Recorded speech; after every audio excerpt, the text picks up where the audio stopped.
யோவான் 4:29. நான் செய்த எல்லாவற்றையும் ஒரு மனுஷன் எனக்கு சொன்னார், அவரை வந்து பாருங்கள், அவர் கிறிஸ்துதானோ என்றாள். நான் செய்த எல்லாவற்றையும் ஒரு மனுஷன் எனக்கு சொன்னார், அவரை வந்து பாருங்கள், அவர் கிறிஸ்துதானோ என்றாள். நான் செய்த எல்லாவற்றையும் ஒரு மனுஷன் எனக்கு சொன்னார், அவரை வந்து பாருங்கள், அவர் கிறிஸ்துதானோ என்றாள். நம்ம எல்லாருக்கும் தெரிந்த சம்பவம், பல நேரங்களிலும் நம்ம தியானித்திருக்கிறோம்.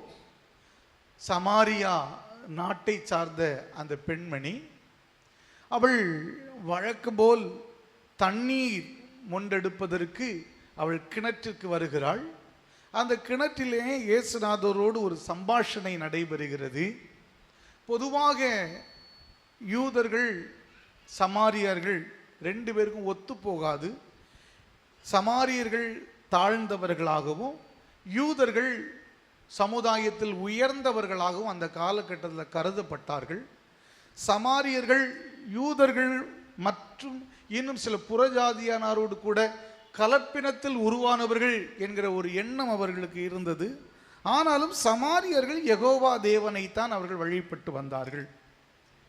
ஆனால் இந்த சமாரிய பெண்மணி இயேசுநாதரோடு பேசி கொண்டிருக்கும் பொழுது அவளுக்கு ஒரு ஆவிக்குரிய தாகம் ஒன்று இருந்தது. மேசியாவை பார்க்க வேண்டும் என்கிற ஒரு தாகம் அவளுக்கு இருந்தது. இந்த மேசியாவை குறித்ததான எண்ணங்களும் அறிவும் அவளுக்கு இருந்தது. அந்த சம்பாஷணையில் இயேசுநாதர் தன்னை வெளிப்படுத்தி முடிந்ததும் அவள் ஓடோடி போய் கிராமத்தில் போய் தன்னை சார்ந்தவர்களை பார்த்து சொல்லுகிறத தான் நம்ம வாசித்தோம். நான் செய்த எல்லாவற்றையும் ஒரு மனுஷன் சொல்லிவிட்டார். என் வாழ்க்கையில் நடந்த நிகழ்வுகளையெல்லாம் ஒரு மனிதன் சொல்லிவிட்டார் என்று சொல்லி அவள் வந்து பாருங்கள் என்கிற ஒரு அழைப்பை கொடுக்கிறாள். உடனே அந்த பட்டணத்தில், சமாரியா பட்டணத்தில் இருந்தவர்கள் இந்த பெண்மணியுடைய கூற்றை கேட்டுக்கொண்டு ஓடோடி வருகிறார்கள். இயேசுநாதரை பார்க்கிறார்கள். அவர்களும் இயேசுநாதரோடு கூட பேசுகிறார்கள். பேசிய பிற்பாடு அங்கே வந்தவர்கள், அவருடைய சொல் கேட்டு வந்தவர்களெல்லாம் இயேசுவை பார்த்து அந்த சமாரியா பெண்மணியை பார்த்து சொல்லுகிறார்கள். 42வது வசனத்தை வாசிக்கலாம். அந்த ஸ்திரீயை நோக்கி, யார் என்றால் சமாரியா பட்டணத்திலிருந்து வந்த மற்ற மக்கள், அந்த ஸ்திரீயை நோக்கி, உன் சொல்லின் நிமித்தம் அல்ல,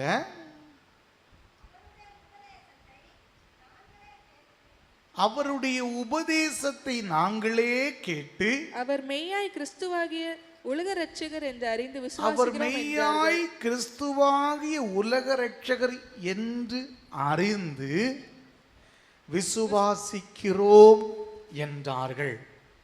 எம்மா, உன்னுடைய சொல்லின் நிமித்தம் அல்ல, அவருடைய உபதேசத்தை நாங்களே கேட்டோம். கவனிக்கணும், பெண்கள் தீண்டத்தகாதவர்களை விட கேவலமாக நடத்தப்பட்ட ஒரு காலம் இருந்தது. பெண்கள் வீட்டை விட்டு வெளியே தலை காட்ட முடியாமல் இருந்த நாட்களும் காலங்களும் இருந்தது. பெண்கள் சமூகத்திலே, சமுதாயத்திலே ஆண்களுக்கு ஒத்த விதத்திலே வந்து பணியாற்ற முடியாத காலங்கள் இருந்தது. ஆனால் என் தேவனாகிய கர்த்தர் இந்த பெண்களுக்கு வாய்ப்பை கொடுக்கிறார். இந்த பெண்களுக்கு மேன்மையை கொடுக்கிறார். இந்த பெண்களுக்கு சமூகத்திலே அங்கீகாரம் கொடுக்கிறார். அது கீழ்த்தரமாய் வாழ்ந்த பெண்களை கூட, கேவலமாய் நடந்த பெண்களை கூட அவர்களுக்கு ஒரு மறுவாழ்வை கொடுப்பதற்கு என் ஆண்டவர் ஆயத்தமாக இருந்தார் என்பதற்கு ஒரு அடையாளம் இந்த சமாரியா பெண்ணுடைய சாட்சியும். இந்த பெண் நிமித்தமாய் ஒரு சமூகம், ஒரு பட்டணம் மனமாற்றம் அடைந்ததை இந்த பரிசுத்த வேதாகமத்திலே ஆண்டவர் எழுதி வைத்திருக்கிறது நிமித்தமாய் பெண்களை ஆண்டவர் மேன்மைப்படுத்துகிறார். ஓரம் கட்டவில்லை, உதறி தள்ளவில்லை என்பதை காண முடிகிறது. இன்றைக்கு சமூகத்திலே மாற்றங்கள் ஏற்படுகிறதுனாலே தங்களுக்கு வாக்குகளை சேகரிப்பதற்காக அரசியல்வாதிகள் பெண்களுக்கு நீ 1000 ரூபாய் கொடுத்தா நான் 2500 ரூபாய் கொடுப்பேன், நீ 2000 ரூபாய் கொடுத்தா நான் 10,000 ரூபாய் கொடுப்பேன் என்று போட்டி போட்டு கொண்டு இருக்கிறார்கள். ஆண்களுடைய வங்கி கணக்கிலே வரவு செய்யப்படவில்லை, பெண்களுடைய வங்கி கணக்கில் தான் வரவு செய்யப்படுகிறது. நாங்கள் பேருந்தில் ஏறினால் டிக்கெட்டுக்கான கட்டணம் கொடுக்க வேண்டும், ஆனால் பெண்களாகிய உங்களுக்கு கட்டணமில்லா பயணம். ஏன் அப்படின்னா அவங்க எல்லாம் அதுக்கு பின்னணியில் பெண்களின் முன்னேற்றம் என்று அவர்கள் கருதவில்லை. பல அரசியல் அமைப்பு அரசியல்வாதிகள் மாறாக உங்கள் வாக்குகளை தன்வசம் ஈர்த்து வெற்றி வாகை சூட வேண்டும் என்று சொல்லி உங்க தலையில மிளகாய் அரைத்து கொண்டிருக்கிறார்கள் என்பதுதான் உண்மை. சரி, அவர்கள் மிளகாய் அரைத்தாலும் சரி, என்ன செய்தாலும் சரி, காலத்தின் கட்டாயம் இன்னைக்கு பெண்களை அவர்கள் உயர்த்தி பிடிக்க வேண்டிய ஒரு சூழலில் இருக்கின்றார்கள். ஆனா 2000 வருஷத்துக்கு முன்னாடியே என் சேனைகளின் கர்த்தர் பட்டணவாசிகளினாலும் கிராம மக்களினாலும் அவமதிக்கப்பட்டு ஓரம் கட்டப்பட்ட ஒரு பெண்ணையே முன்னிறுத்தி அந்த பெண் நிமித்தமாக ஒரு பட்டணத்திற்கே ரட்சிப்பையும் மேன்மையும் கொடுக்கிற அளவுக்கு அந்த பெண்மணியை பயன்படுத்தினார் என்று சொன்னால் என் ஆண்டவர் தான் மக்களை, மனிதர்களை, குறிப்பாக சமூகம் ஒதுக்கின அந்த பெண்களை என் ஆண்டவர் உயர்வாய் கருதி அவர்கள் வாழ்வதற்கு, மேன்மை அடைவதற்கு வாய்ப்புகளை கொடுக்கின்றார். ஆமென், அல்லேலூயா. எனக்கு அன்பான சகோதரனே, சகோதரியே, உனக்கு ஆண்டவர் வாய்ப்பை தருகிறார், உனக்கு ஆண்டவர் வாழ்வை தருகிறார், உனக்கு ஆண்டவர் மேன்மையை தருகிறார். இந்த சமூகம் கொடுக்க மறுக்கலாம், ஆனால் ஆண்டவர் உனக்கு மேன்மையையும் உயர்வையையும் கொடுத்திருக்கின்றார்.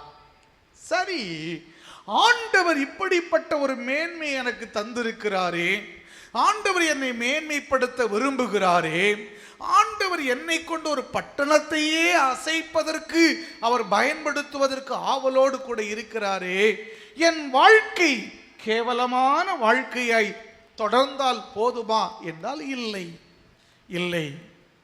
ஒரு பெண்மணியை கொண்டு இயேசுநாதருக்கு முன்பதாக நிறுத்துகிறார்கள்.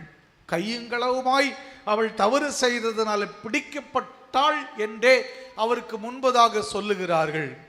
பிரமாணமும் சட்டமும் கல்லறிந்து கொள்ள வேண்டும் என்று சொல்லும் போது இயேசுநாதரை சோதிக்கும்படி கேட்கிறார்கள், என்ன செய்யலாம் என்று. அந்த பெண்மணிக்கு என் ஆண்டவர் வாழ்வு கொடுத்தார், அந்த பெண்மணியை காப்பாற்றினார். தரையிலே எழுதி கொண்டிருந்தவர் திடீரென்று தலை நிமிர்ந்து பார்க்கிறார். அங்கே ஒருவரும் இல்லை. ஏனென்றால் அவர் சொல்லி இருந்தார், உங்களில் குற்றமில்லாதவன் முதலாவது கல்லறிய கடவன் என்று சொன்னார். ஒருவரும் கல்லறிய துணியாமல் கலைந்து போய்விட்டார்கள். இயேசுநாதர் தொடர்ந்து அந்த பெண்மணியை பார்த்து, நானும் உன்னை குற்றவாளியாக தீர்ப்பது இல்லை, இனி பாவம் செய்யாதே, இனி பாவம் செய்யாதே.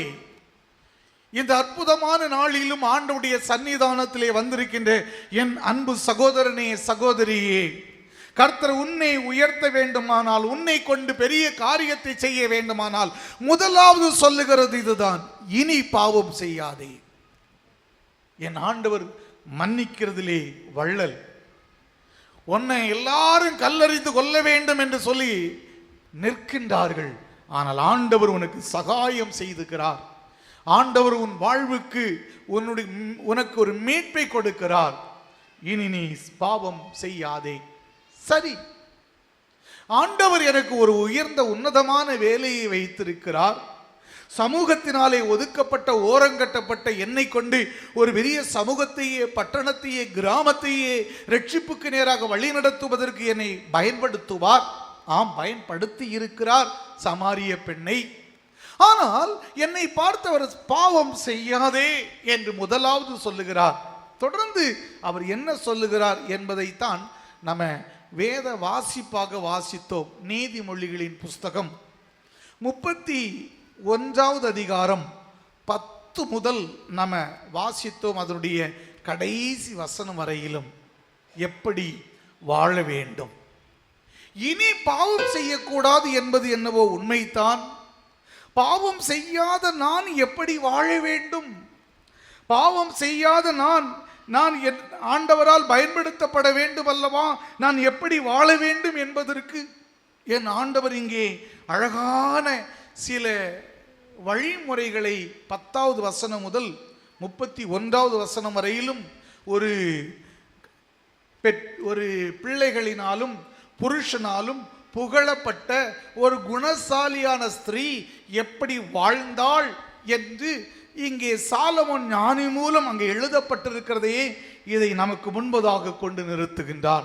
என் அன்பு சகோதரனே, என் அன்பு சகோதரியே, இன்றைய நாளிலும் கூட இந்த குணசாலியான ஸ்திரீயுடைய வாழ்க்கையை போல நம்முடைய வாழ்க்கை அமைய வேண்டும். நம்முடைய வாழ்க்கை எப்படி இருக்கிறது? அலங்காரம் செய்கிறதிலே நாம் குறைவுபட்டவர்கள் இல்லை. தினமும் ஒரு புதிய ஆடை கிடைத்தால் நலமாக இருக்கும். எவ்வளவு அலங்காரம் செய்தால் பிறர் நம்மை சற்று உற்று கவனிப்பார்கள்.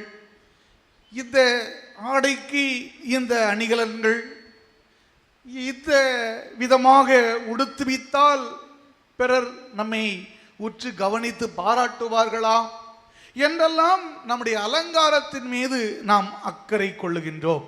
ஆனால் இந்த வேத பகுதியை வாசிக்கும் போது அலங்காரம் அவசியமற்றது என்று அங்கே சொல்லவில்லை. மாறாக இந்த அலங்காரங்கள் அல்லது வஞ்சனை உள்ளது என்பதை மறந்து போய்விடக்கூடாது.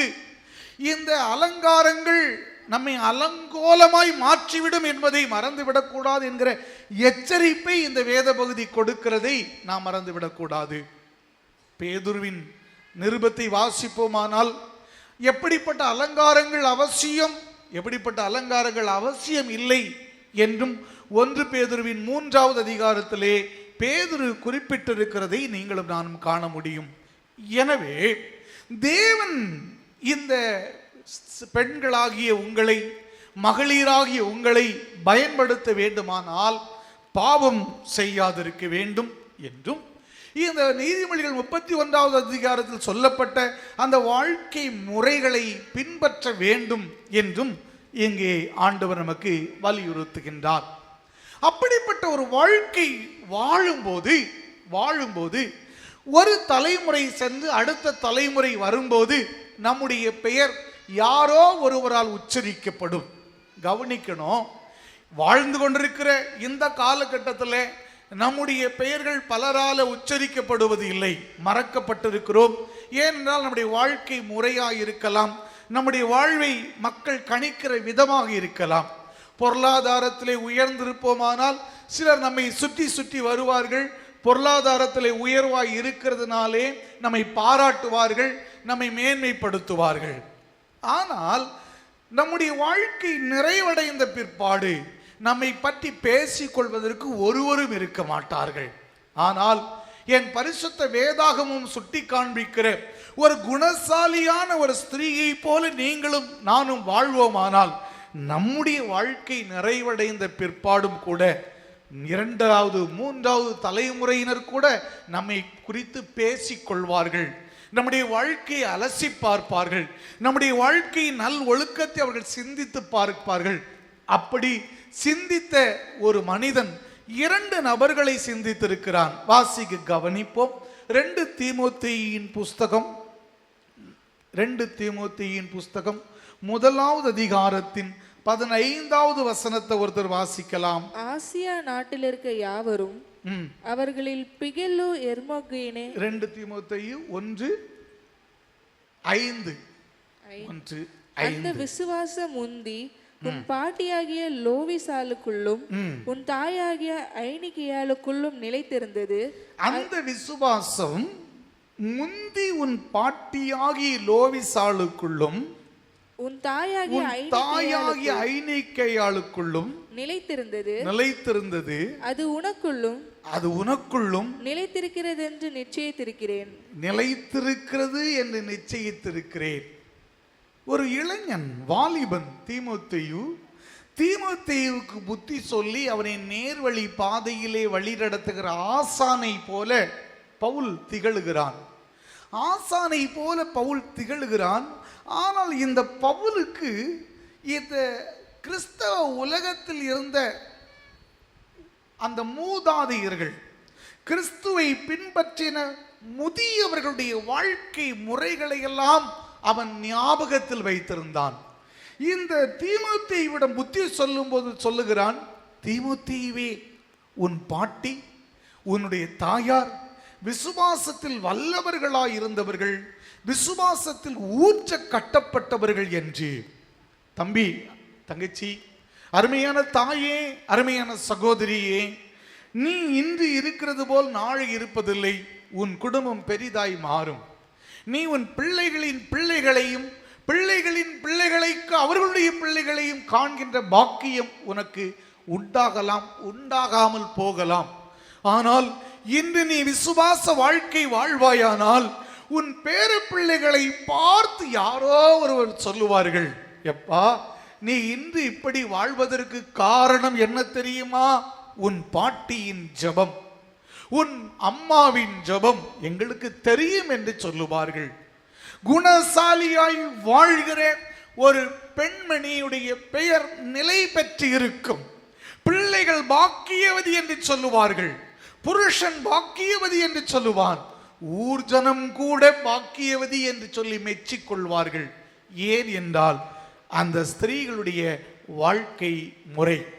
எனக்கு அன்பான கர்த்தருடைய பிள்ளையே, நமக்கு இந்த மகளிர் தினத்திலே, இந்த பெண்கள் தினமாய் கொண்டாடுகிற இந்த நாளிலே ஏதோ ஒரு விடுதலை வேண்டும் என்று இந்த உலகத்தில் இருக்கிற மனிதர்கள் நினைக்கலாம். என் ஆண்டவர் அதையும் தாண்டி உங்களை கொண்டு ஒரு பெரிய காரியத்தை சாதிக்க வேண்டும் என்று அவர் எதிர்பார்க்கிறார். குடும்பங்களை அசைக்க வேண்டும் என்று, பட்டணங்களை அசைக்க வேண்டும் என்று.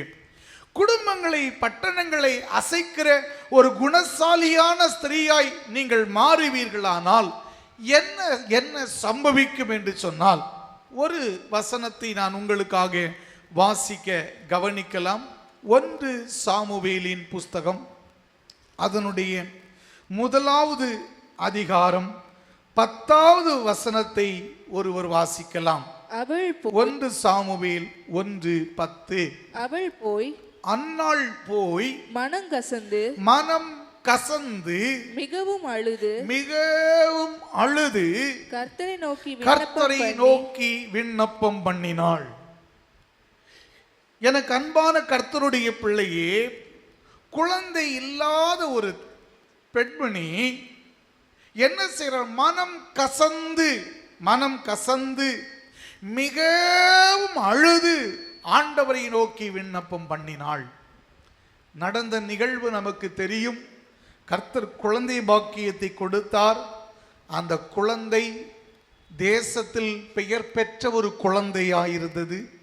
தேசத்தின் தலைவர்களை, தேசத்தின் தலையெழுத்துக்களை மாற்றுகிற ஒரு தலைவனாய் மாறினான். தேசத்தின் அரசனை நியமிக்கின்ற உன்னதமான பொறுப்பை பெற்றுக்கொண்டான். ஆமீன், அல்லேலூயா. எந்த தாய் மனம் கசந்து அழுகிறார்களோ அந்த தாய் தான் சாமுவேலை பெற்றுக்கொள்ள முடியும். சாமுவேல் வேண்டும் என்று எதிர்பார்க்கிறோம். என் மகன் சாமுவேலாய் மாற வேண்டும் என்று விளங்குகின்றோம். என் மகன் சாமுவேலை போல சிறந்த தலைவனாக மாறணும்னு யோசிக்கின்றோம், முயற்சிக்கின்றோம். என்ன உதவிகள் வேண்டுமோ, என்ன அனுகூலங்கள் அவனுக்கு செய்து கொடுக்க முடியுமோ அத்தனை அனுகூலங்களையும் தன்னுடைய திறமைக்கும் தன்னுடைய குடும்ப சூழலுக்கு மிஞ்சியே செய்து கொடுக்கிறோம். எதற்காக? என்னுடைய மகன் சிறந்த தலைவனாய் மாறணும்னு சொல்லி. என் அன்பு சகோதரனே, சகோதரியே, நீயும் நானும் செய்து கொடுக்கிற அனுகூலங்களினாலோ, தகுதிக்கு மிஞ்சி அவனுக்கு கொடுக்கிற வசதிகளையும் வாய்ப்புகளினாலேயோ அவன் தலைவனாய் மாற முடியாது. இந்த மகளிர் தினத்தில் நான் சொல்லுகிறேன், இந்த பெண்கள் தினத்தில் நான் சொல்லிக் கொள்ளுகிறேன், அழுது கண்ணீரோடு கூட ஆண்டவரை நோக்கி பார்ப்போமானால் உன் பிள்ளை தலை சிறந்த தலைவனாய் மாறுவான். ஆமென், அல்லேலூயா. அதைத்தான் ஆண்டவர் எதிர்பார்க்கின்றார். தலை சிறந்த தலைவனாய்த்தானே மாறணும். ஒரே வழி, அழுது விடு, கண்ணீரோடு கூட நீ புலம்பி விடு, மனம் கசந்து ஆண்டவருடைய சன்னிதானத்திலே இருந்து விடு. நீயும் நானும் அவனுக்கு அல்லது நம்முடைய பிள்ளைகளுக்கு ஏற்படுத்துகிற அனுகூலங்கள் அவனை உயர்த்த முடியாது. இன்னும் இந்த பரிசுத்த வேதாகமத்தை கவனமாய் வாசிப்போமானால் மற்றொரு தாய், யாத்ராகமத்தின் புஸ்தகம் அதன் 2வது அதிகாரம், யாத்ராகமம் அதன் 2வது அதிகாரம் அதன் 2வது வசனத்தை ஒருவர் வாசிக்கலாம். அந்த ஸ்திரீ கர்ப்பவதியாகி ஒரு ஆண் பிள்ளையை பெற்று அது அழகுள்ளது என்று கண்டு அதை 3 மாதம் ஒளித்து வைத்தாள். ஒரு குழந்தை பிறந்ததும் அழ ஆரம்பிக்கும். எதற்கெடுத்தாலும் அந்த குழந்தை தொடர்ந்து அழ ஆரம்பிக்கும். குழந்தை பிறந்திருக்கிறது என்கிற தகவல் வெளியே தெரியுமானால் அங்கே பார்வோனுடைய போர் வீரர்கள், பார்வோன் அனுப்பி இருக்கிற அவர்கள் இந்த குழந்தை, ஆண் குழந்தையை கொன்று விடுவார்கள். எனவே இந்த குழந்தையுடைய சத்தம் வெளியே கேட்காதபடிக்கு 3 மாதம் மறைத்து வைத்திருந்தாள் என்று சொன்னால், ஒன்று, அவருடைய மனதில் எப்படிப்பட்ட எண்ணம் இருந்திருக்கும் தெரியுமா? ஒருவேளை என் மகனை, என் குழந்தையை கண்டுபிடித்தால் என்னையும் சேர்த்து கொலை செய்வார், செய்தால் செய்துட்டு போகட்டும், என் மகனுக்காக என் உயிரையும் கொடுப்பதற்கு நான் ஆயத்தம் என்று சொல்லி இந்த மோசேயின் தாய் தன்னுடைய மகனை, குழந்தையை வளர்த்தாள். மகனுக்காக உயிரை தியாகம் செய்தவள் தான் இந்த மோசேயின் தாய். பிற்காலத்தில் மோசே மிகப்பெரிய தலைவனாய் மாறினான். பிற்காலத்தில் மோசே பெரிய தீர்க்கதரிசியாய் மாறினான். பிற்காலத்தில் மோசே கர்த்தரை முகமுகமாய் கண்டவனாய் மாறினான். இஸ்ரவேல் குடும்பங்களுக்கும், இஸ்ரவேல் தேசத்திற்கும், இஸ்ரவேல் ராஜாக்களுக்கும், இஸ்ரவேலில் பிறந்த ஒவ்வொரு ஆசாரியனுக்கும், லேவியனுக்கும் பிரமாணங்களையும் கட்டளைகளையும் கர்த்தரிடத்திலிருந்து பெற்றுக்கொண்டு கொடுத்த ஒரு மனிதனாய் மாறினான். கட்டளைகளையும் பிரமாணங்களையும் ஏற்றினவன். எனக்கு அன்பான சகோதரனே, சகோதரியே, என் பிள்ளை வாழணும், நானும் என் பிள்ளையோடு கூட வாழணும், என் பிள்ளை மரித்தால் நானும் மரிப்பதற்கு ஆயத்தம் என்கிற ஒரு ஆழமான பிடிப்போடு கூட இருந்த இந்த பெண்மணியால் தான் சாதனைகளை செய்த இந்த மோசேயின் தாயாய் மாற முடிந்தது. சாதனை பெண்மணி மோசேயின் தாய், உயிரை துச்சமாய் கருதினவள். இன்னைக்கு நிறைய தாய்மார்கள் தன்னுடைய பிள்ளைகள் மேல பெரிய அளவில் அக்கறை கொள்ளுவது இல்லை. வந்தா வாரம் குடிகார பய என்று சொல்லுவார்கள். பார்ப்போம், முடிஞ்ச அளவு பார்ப்போம்.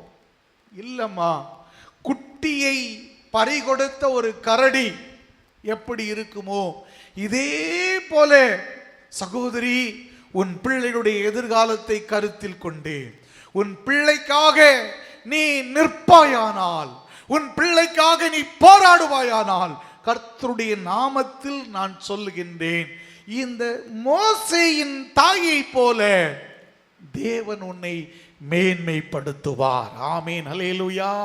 சத்தத்தை உயர்த்தி ஹல்லேலூயா. காலங்கள் மாறும். காலங்கள் மாறும்போது அதனுடைய வரலாறுகள் உன் பெயரை சொல்லும். இன்னைக்கு மோசேயுடைய அம்மாவை பற்றி நாம சொல்லுகிறோம்னா அதுதான் காரணம். நான் செத்தாலும் என் பையனுக்குன்னு ஒன்று ஆச்சுன்னா நானும் தயார். கேட்கலாம், என்னங்க அப்படின்னா 3 மாதம் கழிச்சுட்டு குழந்தையை கொண்டு அந்த நதியோரத்தில் வச்சுட்டு வந்துட்டாங்களே அப்படின்னா உதறி தள்ளிட்டாங்களோ? இல்லை, நான் நினைக்கிறது என்றுதான், கர்த்தருடைய வழி நடத்துதலை அவர்கள் பெற்றிருப்பார்கள். இப்போ போ, 3 மாதம் கழிந்தது அல்லவா, போ, நான் ஸ்கெட்ச் போட்டு விட்டுருக்கிறேன், நான் ஒரு டிராயிங் போட்டிருக்கிறேன், அந்த டிராயிங் வழியே இப்போ காரியங்கள் நடந்துகிட்டு இருக்கும். நீ குழந்தை அங்கே கொண்டு வைப்பா, அங்கே ராஜாவுடைய மகள் குளிக்க வருவா, எல்லாம் கரெக்ட் டைமாக இருக்கும், கனெக்ஷன்ஸ் கரெக்டாக இருக்கும், நான் என்ன செய்யணுமோ அதை நான் செய்வேன் சொல்லி ஆண்டவர் அவர்களை வழி நடத்தி இருப்பார்கள். ஆமீன், அல்லேலூயா. அந்த வழி நடத்துதல் உன் பிள்ளைக்கும் உனக்கும் எனக்கும் நம்ம எல்லாருக்கும் கிடைக்கணும்னா, அன்பான தாயே, சகோதரியே, இந்த பெண்கள் தினத்துல நீ ஆழமான வைராக்கியம் உடைய, இந்த மோசேயுடைய தாய் வளர்ப்பதற்கு எப்படிப்பட்ட வைராக்கியத்தோடு கூட இருந்தார்களோ அப்படிப்பட்ட ஒரு வைராக்கியம் உடையவர்களாக நீ இருக்க வேண்டும். ஆமீன், அல்லேலூயா. கடைசியாக இன்னொரு தாயை கூட நான் ஒரு பெண்ணை கூட நான் சுட்டி காண்பிக்க விரும்புகிறேன். நிறைய பெண்கள் நம்முடைய முன் உதாரணத்திற்கு இந்த பைபிளில் வேத புஸ்தகத்தில் இருக்கின்றார்கள். 3வதாக எஸ்தர். இந்த எஸ்தர் இன்றும் பேசப்படுகிறாள். எஸ்தருடைய காலத்தில் யூதர்கள் எல்லாரையும் அழிப்பதற்காக அங்கே ஆமான் திட்டமிட்டு இருந்தான். அதற்காக ஆணையையும் பெற்றிருந்தான் அரசனிடமிருந்து, கட்டளையை பெற்றுக் கொடுத்த காலகட்டம். அவளுக்கு விவரம் அறிவிக்கப்பட்ட போது அவள் லாஸ்ட் ஒரு டிசிஷன் எடுக்கிறார்.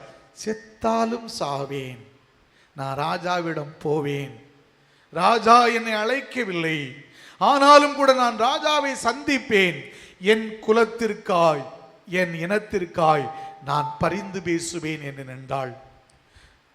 உலகம் மகளிரை வெறுக்கிறது, உலகம் மகளிரை ஓரம் கட்டுகிறது. குடும்ப உறுப்பினர்கள் கூட பெண்கள் என்று சொன்னால் 2ஆம் தர குடிமக்களை போல ஏளனமாய் பார்க்கின்றார்கள். ஆனால் அப்படி பார்க்கப்பட்ட பெண்கள் சிறந்தவர்களாய், தலை சிறந்தவர்களாய் இருப்பதற்கு காரணம் அவர்கள் எடுத்த தீர்மானம். இங்கே யூதர்கள் காக்கப்பட வேண்டும் என்பதற்காக, யூதர்கள் அழிக்கப்படக்கூடாது என்பதற்காக, உயிர் பிழைக்க வேண்டும் என்பதற்காக அந்த எஸ்தர் எடுத்த ஒரு ஆழமான தீர்மானம். இந்த அற்புதமான காலை வேளையிலும் எனக்கு அன்பான சகோதரனே, சகோதரியே, எஸ்தரை போல உபவாசித்து ஜெபிக்கிறவர்களாய், எஸ்தரை போல பிரமாணத்தை அவள் மீறி ராஜாவண்டை சென்றது போல, இயேசு ராஜாவின் பாதத்துல, வானத்தையும் பூமியையும் படைத்த சர்வ வல்லமையுள்ள தேவனுடைய பாதத்துல விழுந்து கிடந்து, ஆண்டவரே, என் ஜனம் அழிகின்றது, என் குலம் அழிகின்றது, என் ஜனத்திற்கு வருகிற தீங்கை நான் எப்படி காண்பேன் என்று சொல்லி கதறுவோமானால் கர்த்தர் நம்மை கொண்டு பெரிய ரட்சிப்பை கட்டளையிடுவார். ஆமீன், அல்லேலூயா. உன்னையும் என்னையும் எதற்காக தெரிந்தெடுத்திருக்கிறார் என்பதை மொர்தேகாய் அங்கே எஸ்தருக்கு நினைவுபடுத்தினது ஞாபகம் இருக்கிறதா? எஸ்தரை பார்த்து மொர்தேகாய் சொன்னார், இந்த காலத்துல நீ மௌனமாயிருக்க கூடாது, இந்த காலத்திற்கு பிரயோஜனமாயிருப்பதற்காக, இந்த காலத்துக்கு உதவியாயிருப்பதற்காக தேவன் உன்னை தெரிந்தெடுத்திருக்கிறார். சகோதரி, உன் குடும்பம் பாவத்திலே அழிந்து கொண்டிருக்கிறது. உன் குடும்ப உறுப்பினர்கள் கிறிஸ்து கொடுக்கிற அந்த வெளியேற பெற்ற ரட்சிப்புக்கு தூரமானவர்களாய் வாழ்ந்து கொண்டிருக்கிறார்கள். இவர்கள் ரட்சிக்கப்பட வேண்டும் என்று சொல்லி நீ ஆண்டவருடைய சன்னிதானத்திலே விழ வேண்டியவள். அதற்காகத்தான் ஆண்டவர் உன்னை அழைத்திருக்கிறார். இதை மறந்து நீ வாழ்ந்து விடக்கூடாது. ஆண்டவர் உன்னை அழைக்கிறார். அந்த தனியாய் சமாரியா ஸ்திரீயின் அருகாமையில் வந்து பேசுகிறது போல உன்கிட்ட வந்து பேசுகிறார். உன்னுடைய காரியங்களை எல்லாம் உனக்கு நினைப்பூட்டி கொடுக்கிறார். உன் வாழ்வு காக்கப்பட வேண்டும், உன் எதிர்காலம் காக்கப்பட வேண்டும் என்பதற்காக. ஆம், அவர்தான் இரட்சகர் என்பதை உனக்கு வெளிப்படுத்தி இருக்கிறார். நீ புறப்பட வேண்டாமா கிராமத்திற்கு? நீ புறப்பட வேண்டாமா சமாரியா பட்டணத்திற்கு? இனி பாவம் செய்யாதபடிக்கு குணசாலியான ஸ்திரீயாய் வாழ்ந்து சாமுவேலுடைய தாயாராகிய அன்னாள் ஊக்கமாய் கதறி ஜெபித்தது போல, மோசேயுடைய தாய் தியாகம் செய்து அவள் குழந்தையை பாதுகாத்தது போல வைராக்கியமாய் பாதுகாத்தது போல, இந்த எஸ்தரை போல உபவாசித்து ஜெபிக்கிறவர்களைப் போல நீயும் நானும் மாற வேண்டாமா? மாறும்படிக்கு நம்முடைய வாழ்க்கையை ஆண்டவருடைய கரத்தில் அர்ப்பணம் செய்யும் விதமாக எழுந்து நிற்போமா? நாம் எழுந்து ஆண்டவருடைய சன்னிதானத்தில் நம்மை அர்ப்பணம் செய்வோம். கர்த்தர் நம்மை காக்கட்டும். Glory to Lord. நம்முடைய வாழ்க்கையில் ஒரு மகத்துவத்தை ஆண்டவர் ஏற்படுத்தட்டும். உலகம் முழுவதும் மகளிர் தினமாய் கொண்டாடப்படுகிறது. மகளிர் வாழ வேண்டிய முறை எப்படி என்று வேதம் காட்டுகிறது அல்லவா? வேதம் காட்டும் அந்த முறையில் வாழ்வதற்கு நம்மை அர்ப்பணம் செய்வோமா? கண்களை மூடிக்கொள்ளுவோம். என் குடும்பம் காக்கப்படட்டும். வாய்களை திறந்து சொல்லுவீர்களா? என் பிள்ளைகள் காக்கப்படட்டும். என் இரத்த சம்பந்தமான உறவுகள் காக்கப்படட்டும். கண்களை மூடிக்கொள்ளுவோமா? எல்லாரும் தேவனாகிய கர்த்தருடைய திருமுகத்தை நோக்கி பார்க்கலாம். என் தேவனே என்று கூப்பிடுவோமா? என் தேவனே, எனக்கு இரக்கம் செய்தருளும், எனக்கு சகாயம் செய்தருளும். ஓ glory to Lord. Hallelujah. Thank you my Lord. Thank you my Lord.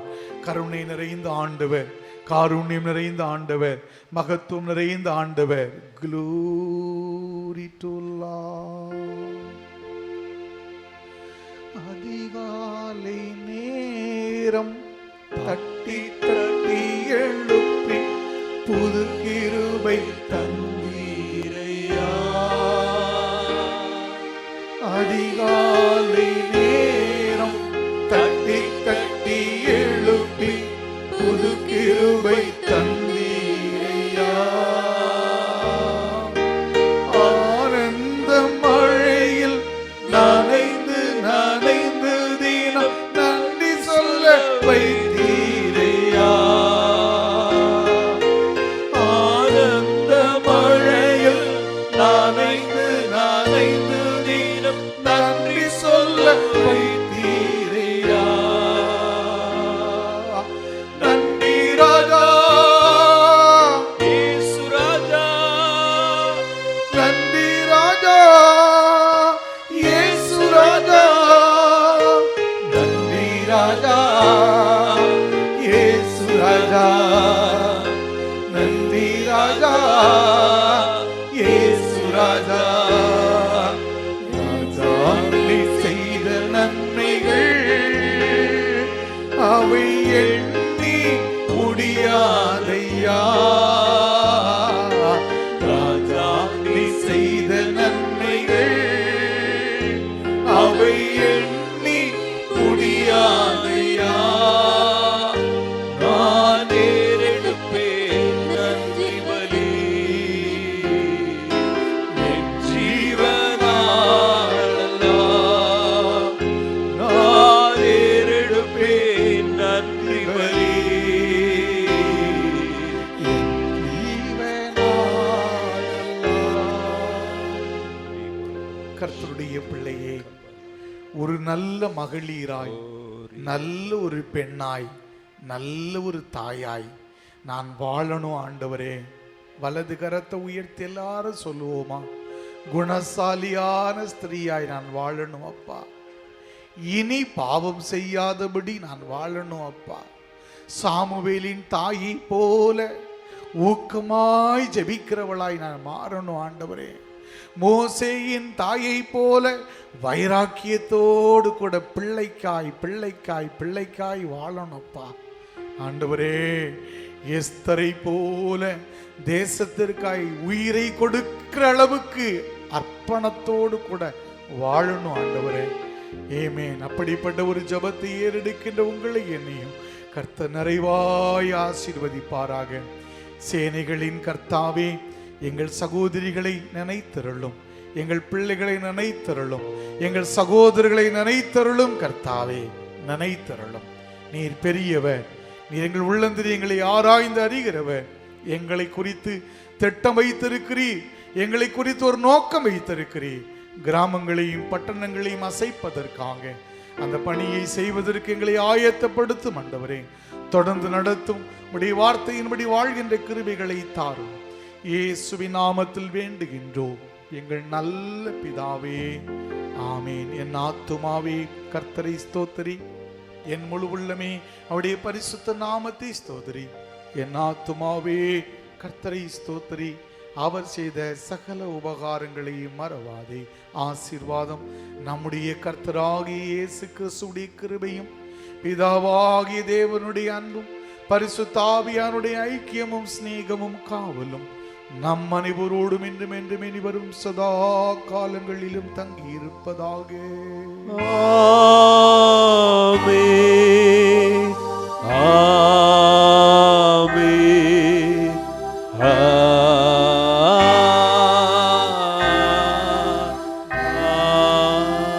ஆமென். சமாதானத்தோடே புறப்பட்டு போங்கள். கர்த்தருடைய நாமத்தினாலே